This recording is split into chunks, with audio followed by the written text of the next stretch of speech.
السلام علیکم ورحمۃ اللہ وبرکاتہ۔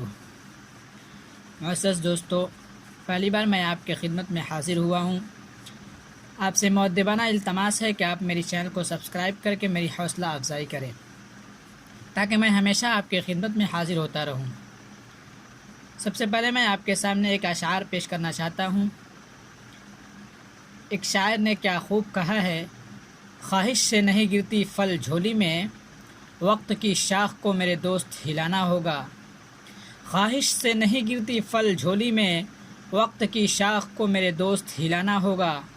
کچھ نہیں ہوگا اندھیرے کو برا کہنے سے، اپنے حصے کا دیا خود ہی جلانا ہوگا۔ آئیے اب ہم اپنے مقصد کی طرف چلتے ہیں۔ آج کی میری موضوع اردو زبان کا آغاز و ارتقاء، یعنی اردو زبان کی شروعات اور اس کی ترقی کے بارے میں ہم جانتے ہیں۔ اردو ادب کے طالب علم کے لیے یہ جاننا بہت ضروری ہے کہ اردو زبان کا آغاز کہاں اور کس زمانے میں ہوا۔ زبان کے عالموں نے اس سلسلے میں مختلف نظریے پیش کیے ہیں۔ میر امن کا شمار علم زبان کے ماہروں میں نہیں ہوتا، لیکن باغ و بہار کے دیباچے میں اردو زبان کی پیدائش کے بارے میں اپنی رائے ظاہر کرتے ہوئے لکھتے ہیں کہ اردو اکبر کے عہد میں پیدا ہوئی اور شاہجہاں کے زمانے میں اس نے فروغ پایا۔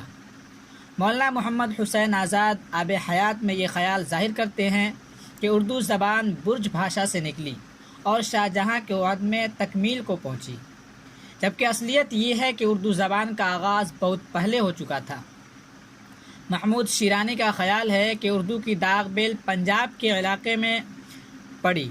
شوکت سبزداری دوآبۂ گنگ و جمن کو اردو کا مسکن قرار دیتے ہیں۔ سید سلیمان ندوی اردو زبان کے آغاز کا سہرا سندھ کے سر باندھتے ہیں، کیونکہ مسلمان پہلے بڑی تعداد میں اسی خطے میں آ کر آباد ہوئے تھے۔ محی الدین قادری زور شیرانی کے ہم خیال ہونے کے باوجود اردو پر ہریانی کی اثرات کو زیادہ اہمیت دیتے ہیں۔ مسعود حسین خان سرزمین دہلی اور اس کے گرد و نواح کو اردو کی جائے پیدائش بتاتے ہیں، جہاں کئی بولیوں کا سنگم ہو رہا ہے۔ اس میں شک نہیں کہ اردو کی صورت اس وقت نکھرنی شروع ہوئی جب مسلمانوں نے اس سرزمین پر قدم رکھا اور اس ملک کے باشندوں سے ان کا میل جول بڑھا۔ یہ واقعہ تقریباً 1000 سن عیسوی کا ہے۔ مسلمان اس سے پہلے ہی ہندوستان آنے لگے تھے۔ قاعدہ ہے کہ مختلف زبانیں بولنے والی قومیں جب ایک دوسرے سے ملتی اور لین دین کرتی ہیں تو ایک نئی زبان کی بنیاد پڑ جاتی ہے، لیکن جب تک یہ میل ملاپ اور یہ لین دین بڑے پیمانے پر نہ ہو، لسانی صورتحال میں کوئی نمایاں تبدیلی نہیں ہوتی۔